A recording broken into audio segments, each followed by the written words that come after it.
Hi there, this is Brian Montopoli of CBS News, and I'm here with Andrew Breitbart, the best-selling author of Righteous Indignation, Excuse Me While I Save the World. Andrew, thank you for being here. Thank you, Brian. So I want to start this interview by, for those people who don't know Andrew and where he's coming from, giving them a little bit of a sense of the fact that he's kind of behind enemy lines here at CBS News in New York. He doesn't have a tremendous regard for those of us in the mainstream media, and I want to read a portion from the book to illustrate that and then ask him about it. This is from Andrew. I'm at war with the mainstream media because they portray themselves as objective observers of reality when there's no such thing. They're partisan critical theory hacks who think they can destroy everything America stands for by standing on the sidelines and sniping at patriotic Americans with all their favorite slurs. They have nothing but contempt for the American people. They use all weapons that they have at their disposal to intimidate every one of us and force us to shut up and not speak our minds. That's from Andrew's book. Andrew, do you really feel that myself and my colleagues have nothing but contempt for the American people? I think in that paragraph, and there's a greater context to it, I'm channeling the rage at the time that I wrote the book, and I agree with every word in there, of the Tea Party in this country. After 8 years of George Bush being protested by the anti-war movement, which had bumper stickers that said dissent is patriotic, the second that the Tea Party came about, the government issued a report from the Homeland Security Department warning that these people were violent. The mainstream media treated it as if this was a serious criticism and started to attack it as guilty of racism. And it was a constant refrain from the mainstream media to take a group of people that represents tens of millions of people, mainstream people in this country who are being very plain in what their argument is for a return to fiscal responsibility, a return to the Constitution as a roadmap. I could go chapter and verse on the cases in which the mainstream media has framed the Tea Party as racist. Guilt without the possibility of trying to prove itself innocent. And I've gone out there, I've disproved that the N-word was hurled at Congressmen Carson and Lewis. I've shown actual video from the exact place and time.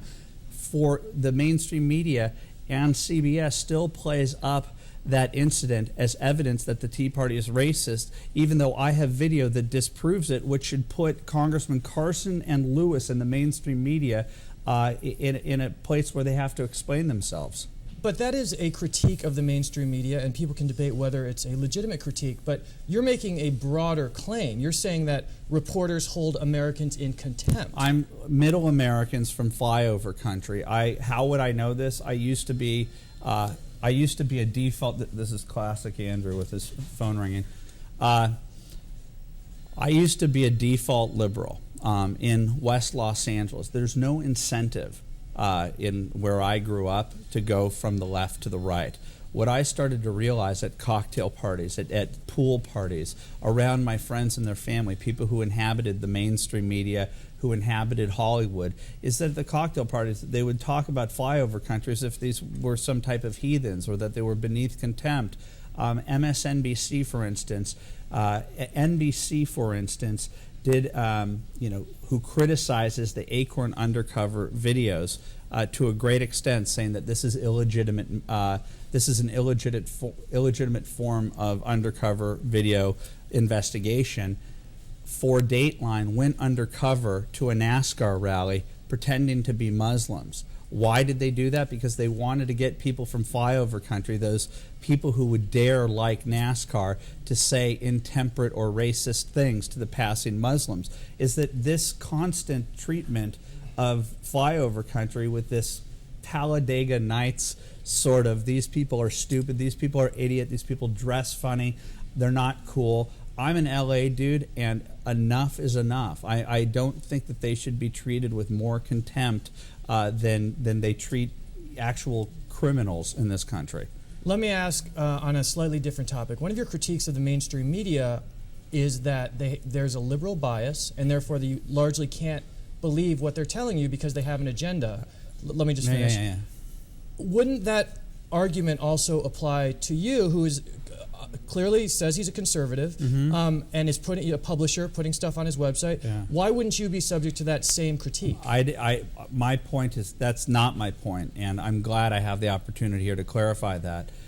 I believe we're moving towards the British model, the newspaper model, where you have the Guardian and the Independent, which are avowedly left-of-center newspapers, and then you've got the Times of London, and you've got the Daily Telegraph, you've got the Daily Mail, which are more conservative-leaning, where they're honest about it. What I disagree with is I would love for CBS to say, of course, we have a liberal bent. Everybody knows that. Everybody in the newsroom knows it. And be more honest about it. I created the Huffington Post with Arianna Huffington as an avowedly left-of-center point of view. I believe more voices, not less, but I believe in transparency. And some of the best journalism that I get is from avowedly left-of-center venues. I read the Huffington Post. I read the Guardian. I read and watch CBS News. I just don't believe in this concept of objectivity or neutrality. So is the journalism that goes up on your big government sites and the big sites, is that journalism that people should take with a grain of salt because it's coming from it's not a grain of salt. It's that you know where the person's coming from. The person is admitting where they're coming from because I believe it's impossible. I've met a few journalists who try, but I think it's impossible. There's no reason not to be honest, to say where you're coming from. The reason why people created the Huffington Post was because they wanted to shape the narrative from a left-of-center point of view. The motivation to get into journalism often comes from journalists who will tell you, I wanted to affect social change. I wanted to help economic justice, social justice. Fine, then just admit it. I'm just admitting I come from a more free market or libertarian orientation, and take the facts that I'm giving you and understand that I'm coming from that point of view. I do respect mainstream media sources, and I use their reporting. I subscribe to the Associated Press, but I just wish people would be more honest about where they're coming from.